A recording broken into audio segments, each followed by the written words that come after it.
Ito po ang salita ng Diyos, ating gabay. At ang topic po na tatalakayin ko sa bidyong ito ay tungkol po sa pagdadasal natin mga Katoliko sa mga santo o sa mga banal. Bakit po ba tayo nagdadasal sa mga santo? Hindi po ba tayo pwedeng magdasal sa Diyos?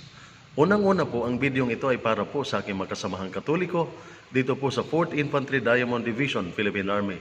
Ngunit para naman po sa aking makasama na hindi Katoliko, inaanyayahan ko po kayong panoorin niyo muna ang kabahagi ng bidyong ito na pinamagatang Guide for Non-Catholic Viewers bago po ninyo ito panoorin.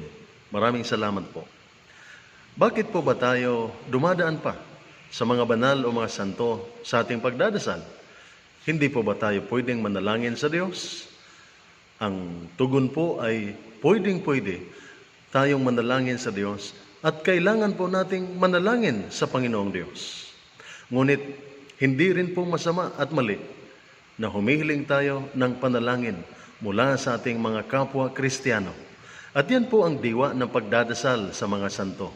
Pag sinasabi natin tayo po nagdadasal sa mga banal, ang ibig lamang po nating sabihin ay humihiling tayo ng kanilang tulong. Humihiling tayo ng kanilang panalangin na tayo po ay ipagdasal sa Panginoong ating Diyos.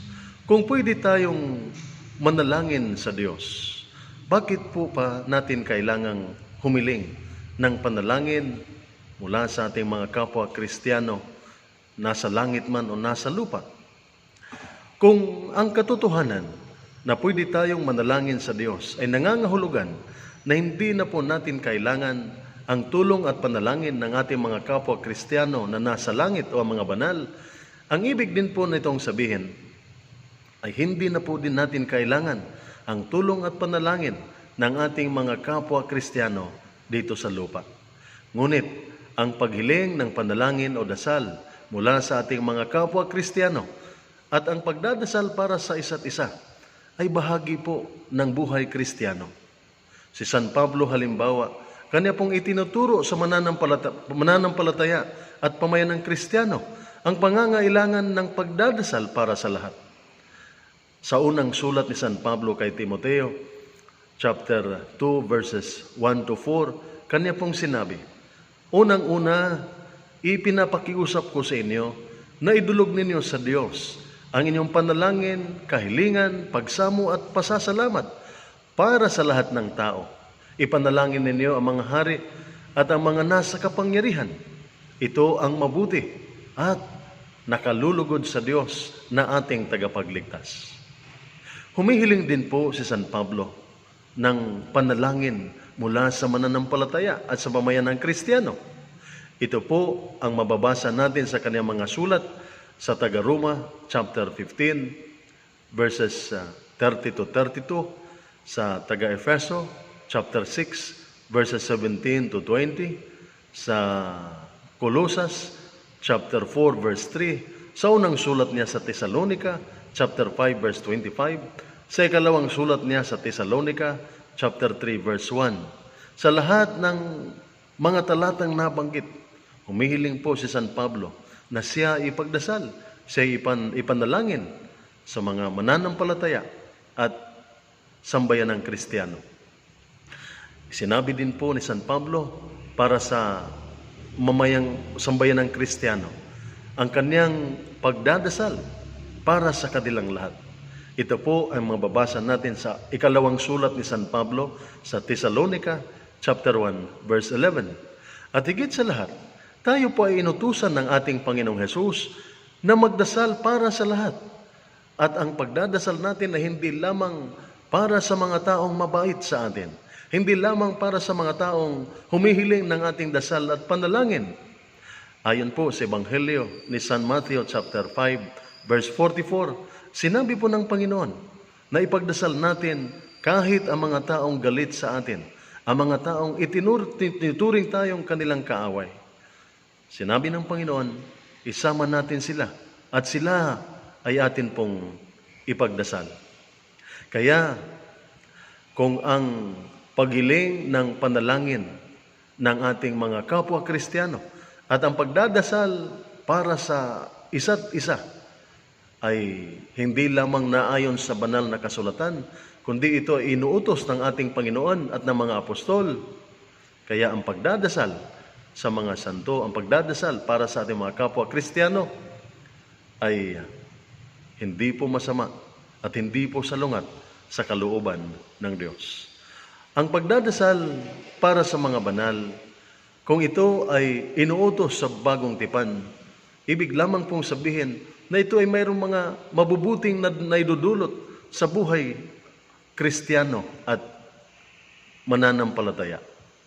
At isa po sa kabutihan na may dulot ng pagdadasal natin sa mga banal ay ang kanilang pananampalataya at kabanalan ay nakakatulong sa ating mga kahinaan at nakapupuno sa anumang kulang sa ating pananampalataya at kabanalan.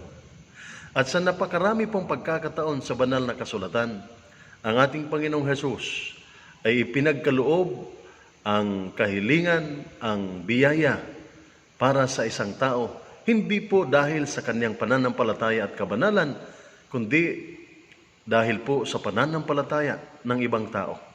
Tulad na lamang halimbawa sa Ebanghelyo ni San Matthew chapter 8 verses 5 to 13. Isang senturyon ang lumapit sa kanya at nanalangin na sana'y pagalingin na Jesus ang kanyang katulong.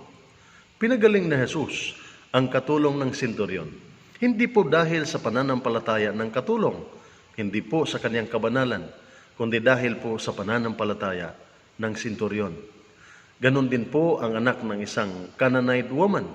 Isang Canaanite woman lumapit din sa ating Panginoon sa Ebanghelyo ni San Matthew chapter 15 verses 21 to 27. At iniling niyang pagalingin ang kanyang anak na may karamdaman. Pinagaling na Jesus ang kanyang anak, hindi po dahil sa pananampalataya ng anak, kundi dahil po sa pananampalataya ng ina, ang Canaanite woman. Ganon din po ang kwento ni San Lucas chapter 5 verses 17 to 21. Mayroong isang paralitiko na dinadala ng 4 na magkakaibigan palapit sa ating Panginoon. Nang hindi sila makadaan dahil sa dami ng mga tao at makalapit kay Jesus, umakyat sila sa bubong, binutasan nila ang bubong at ibinaba ang paralitiko sa tapat kung saan nandoon si Jesus. At pinagaling na Jesus ang paralitiko, hindi po dahil sa kanyang pananampalataya, kundi dahil po sa pananampalataya ng kanyang mga kaibigang nagdala sa kanya papunta sa Panginoon. Kaya ang panalangin ng mga banal ay totoo pong malaki ang nagagawa para sa atin. At yan po ang sinasabi ni Santiago Apostol sa kanyang sulat sa Santiago chapter 5 verse 16 na malaki ang nagagawa ng mga taong matuwid. At wala na pong mas matuwid pa kaysa mga banal. Dahil ayon po sa sulat sa mga Hebreo, chapter 12, verse 22 to 23, ang mga banal sa langit ay ginawa silang ganap. They have been made perfect to stand in the presence of God. Ang ibig sabihin, na ang kanilang panalangin ay mas higit na makakatulong sa ating humihiling ng kanilang tulong at panalangin. Kaya, ang pagdadasal sa ating Panginoong Diyos ay kinakailangan. At ang ating Panginoong Hesus mismo ay naghihikayat sa lahat na magdasal tayo sa Kanya sa pamamagitan ng pagbibigay niya sa atin ng Kanyang pangako. Sa Ebanghelyo ni San Juan chapter 13, verses 13 to 14, sinabi po ng Panginoon, anuman ang hilingin ninyo sa aking pangalan, ay gagawin ko. Ito yung pamamaraan ng ating Panginoon sa pagbibigay sa atin ng lakas, paghihikayat sa ating manalangin sa Kanya. At ganoon din po ang itinuturo ng Santa Iglesia Katolika, na ang lahat ay manalangin sa ating Panginoong Diyos. Ang mga panalangin, ang mga dasal ng Eucharistia, halimbawa, ang itinuturing na the central act of Catholic worship ay naka-address po sa Diyos at hindi po sa mga santo o sa mga banal. Ngunit, hindi po ito ibig sabihin na hindi po tayo pwedeng humiling sa ating mga kapwa Kristiyano, kasama ng mga banal sa langit, na samahan tayo sa ating pagdadasal at panalangin. At ang mga banal sa langit ay hindi lamang po sumasama sa ating pagdadasal. Sila din po ay nagdadasal para sa atin. Yan po ang sinasabi ni San Juan sa aklat ng Apokalipsis o Pahayag, chapter 8, verses 3 to 5, na mga banal sa langit ang nagdadala ng panalangin ng mga banal sa sanlibutan at nag-alay nito sa altar ng Diyos. At ang mga banal na nagdadala ng panalangin ng mga banal sa sanlibutan sa altar ng Diyos, ayon po kay San Juan, ay hindi lamang binubuo ng mga anghel. Ito rin po ay binubuo ng mga tao. Yan po ang sinabi ni San Juan sa aklat ng Pahayag o Apokalipsis, chapter 8, verse 5. Binabanggit po ni San Juan ang 24 na mga pinuno ng mga taong banal na nasa langit, na sila ang nagdadala sa mga panalangin ng mga banal ng sanlibutan at nag-alay nito sa Diyos.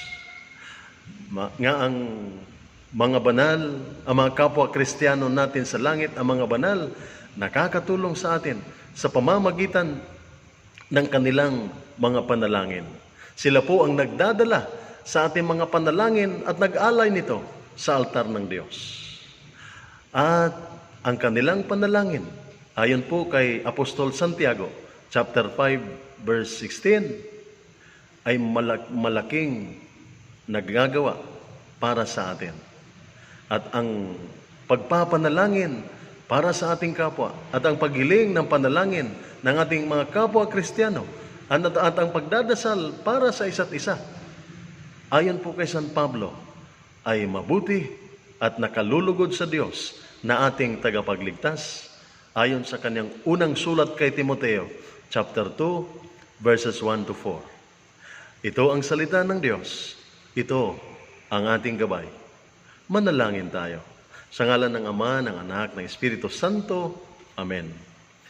O Panginoong Diyos, hinihiling po namin ang mga biyaya na ipagkaloob mo sa aming lahat, lalo na sa lahat na makapanood ng bidyong ito, at ang aming mga pinuno, kawal at kawani ng 4th Infantry Diamond Division Philippine Army at ang kanilang mga pamilya, naway ipagkaloob mo sa aming lahat ang mga biyayang kinakailangan namin upang aming magampanan ang aming mga tungkulin at makamit namin ang aming misyon. Ito'y hinihiling namin kasama ang mga anghel at mga banal sa pamamagitan ni Kristo na aming Panginoon. At sumainyo at sa inyong pamilya ang pagpapala ng makapangyarihang Diyos, Ama, Anak at Espiritu Santo. Amen. Makibahagi po sa pagpapalaganap ng mabuting balita sa pamamagitan ng pag-subscribe at pagbahagi ng bidyong ito. Maraming salamat po.